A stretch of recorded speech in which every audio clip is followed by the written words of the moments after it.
Hey everybody, this is Dr. Chris Dost. Welcome back to my channel, Biblical Languages and Literature.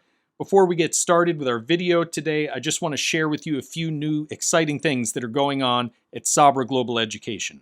Beginning April 13th, Dr. Jeffrey Garcia of Alliance University will be teaching the Dead Sea Scrolls and the New Testament.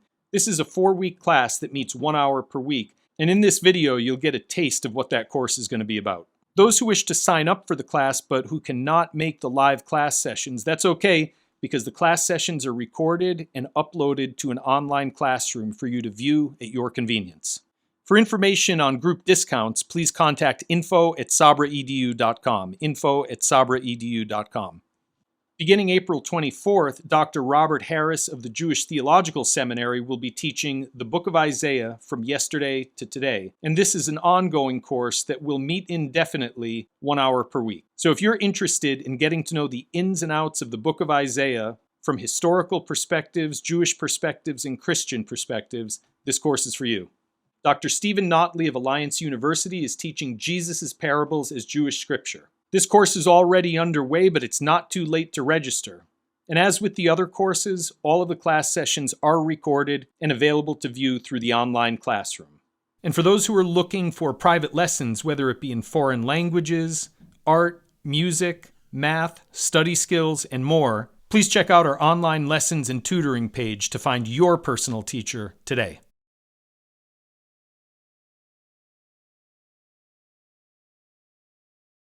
Hi everybody, thank you for joining me today for this interview. I have a real treat in store for you today. Today I'm going to be interviewing Dr. Paul Copan, who is the Pledger Family Chair of Philosophy and Ethics at Palm Beach Atlantic University. There he's also helped to establish the new MA program in Philosophy of Religion, which launched in August of 2021. For 6 years, Paul served as the president of the Evangelical Philosophical Society, and he's the author or editor of over 40 books, including works such as The Routledge Companion to Philosophy of Religion, The Naturalness of Theistic Belief, Creation Out of Nothing, Philosophy of Religion, A Little Book for New Philosophers, Is God a Moral Monster?, and the Kalam Cosmological Argument. He's also contributed essays to over 50 books, both scholarly and popular, and he has authored a number of articles in professional journals. And in 2017, he was a visiting scholar at Oxford University. Well, Paul, I want to thank you for joining me here today. You and I got to know each other, I want to say back around 2003 or 2004 when you were lecturing at Alliance Theological Seminary, and I was the TA for your team at that point. Yeah, one of the things that impressed me about you at that time, in addition to the fact that you're just an all-around good guy, is as I was photocopying your notes for the class, I remember there was one lecture, I think the handout was 50 pages long, and the footnotes were, it was just a treasure trove of references and discussions of the best scholarship. But at the same time, some of the books that I've read by you, despite the erudition that's in your works, some of your books are very down to earth, and they're written in such a way that the untrained layperson can get their minds around advanced philosophical and theological concepts. What was it that inspired you, or did you have any influences that kind of led you to write works for the church in addition to the academic community? Thanks for asking that, and it's not one that I always get asked or even often get asked, but I suppose the accessibility of my books began, actually it was my first one, a book called True for You But Not for Me. And I was doing an internship with a church in Connecticut, Storrs Community Church. And I was, again, a student at Trinity Seminary, and this is my trimester in which I was just full-time as an intern there. And I had been doing some reading in the issues of relativism and pluralism, and And so what would eventually become my True for You book was actually several Sunday school classes that I taught during this internship. And I felt like I had gathered enough material that it would be helpful book to write on. And there wasn't a whole lot being written at an accessible level when it comes to relativism, moral relativism, and the idea of truth being relative, and also the issue of religious pluralism and the uniqueness of Christ. And of course, a question that often goes along with that is, what about, if Jesus is the only way, what about those who've never heard? So I put together a book that had a logical flow to it that I wanted to, it was in 5 parts, and dealt with relativism and truth, relativism and morality, the question of religious pluralism, are there multiple pathways to salvation or liberation, and then basically having established that is not a viable alternative, looking at the uniqueness of Christ, and then the follow-up question, if Jesus is the only way, then what about those who've never heard of him? So basically in 5 parts, and I submitted the book. I happened to be a Ph.D. student at Marquette University at the time that I was getting all of this together, and I submitted it to Bethany House Publishers, and one of the editor there at the time, Kevin Johnson, he said, the book is kind of chunky.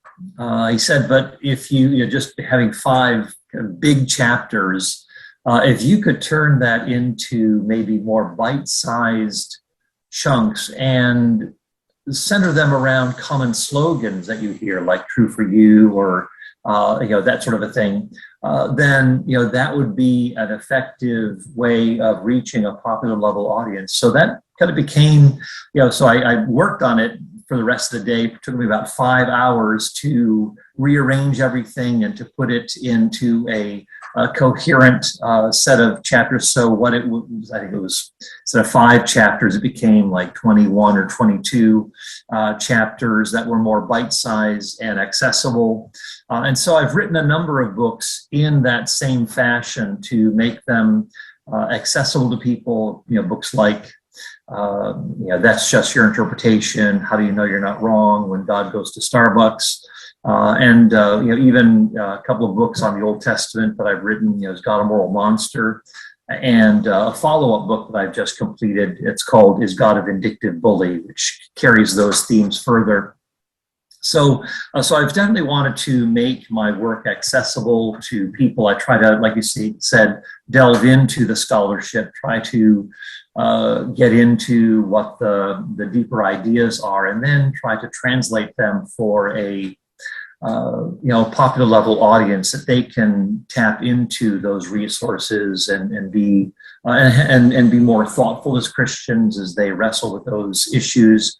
So I try to make those popular level books kind of like a handbook that they can step into, fairly self-contained chapters, work those things through, and then they, often I'm summarizing the contents of that chapter at the end with bullet points, and then give further recommended readings. And so that's how I've gone about doing the popular level, more accessible sorts of books. But like you said, I also do the scholarly stuff too, but I want to bridge both worlds and feel a certain facility in operating in both of them.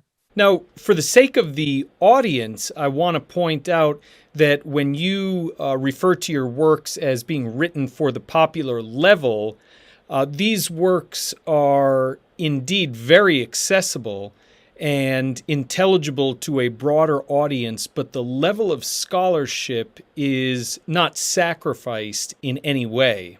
And this is really very hard to do, and I think that's why so many scholars, at least in my experience, tend not to write for a broader audience. It's very difficult for many scholars, I think, to learn to repackage their research and present it in a way that is devoid of the jargon, the scholarly jargon, and the technical terms.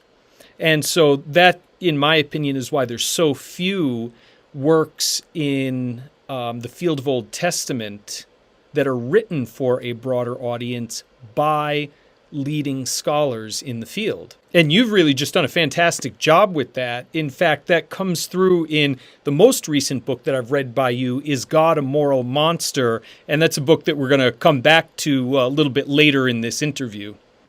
Talk to us a little bit more now about what it was that led you to pursue a Ph.D. You were doing youth pastoring work in your early 20s. You had a degree in biblical studies. So who were those influences? Who were those individuals that encouraged you to go down that path? I think even in of course, I grew up in a pastor's home and wonderful, loving influence of my parents and great siblings, family of 7 kids. And so it was, and my parents also came to the United States from, after having been through the Second World War in Europe. My dad from Ukraine, my mom from Latvia, and so saw the devastation and ravages of communism and Nazism. And but they appreciated what America had to offer. They valued scholarship. They valued the life of the mind. And so certainly encouraged us to go all the way academically and to flourish in those sorts of academic settings. So there was a good groundwork that was already set for me to move forward in these areas. But when I was in my undergrad, Columbia International University in Biblical Studies, I really enjoyed researching. I really enjoyed kind of going beyond what was required and digging into the sources and wanting to have research papers that were solid and that were in depth.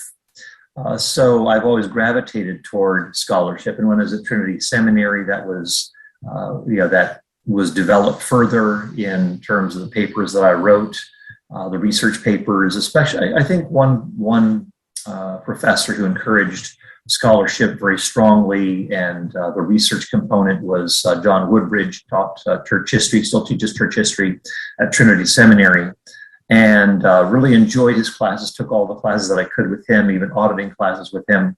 And just felt inspired to dig into the primary sources and to get a feel for writing comprehensive papers, wanting to make sure that I covered all the details and really enjoyed that scholarship. And he encouraged me. It's kind of interesting. I had done a paper for a Renaissance class that he taught, and it was on the return to the sources that these Renaissance humanists were pursuing. So looking at the classical Greco-Roman sources and wanting to retrieve those and in a sense, Christianize them or baptize them and utilize them within a Christian framework. And so I wrote a paper and he said, you should get this published in Trinity Journal, which is the journal at Trinity Seminary. And I just kind of dismissed that. I thought, I don't know, that doesn't really appeal to me. Seemed a little daunting and just wasn't expecting it. And, the more I thought about it later on, I thought, I should have done that. I should have gotten that published in Trinity Journal, at John Woodbridge's recommendation. But I think as I went along, I realized I really do like scholarship. I really do like to dig into these sources. And of course, for Trinity Seminary, when I got a Master of Divinity, but also a Master of Arts in Philosophy of Religion, and had to write a thesis. And so that got me digging into the scholarly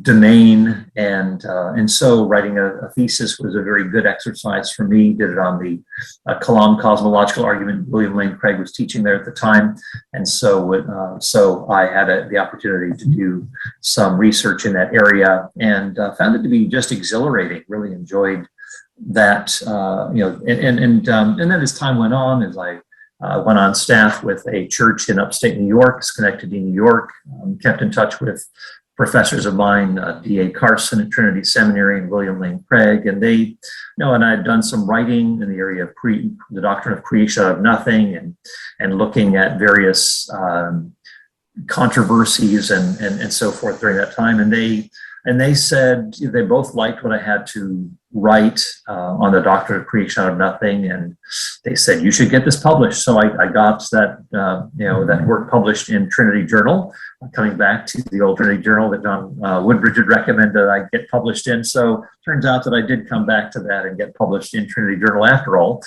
But it was a few years later.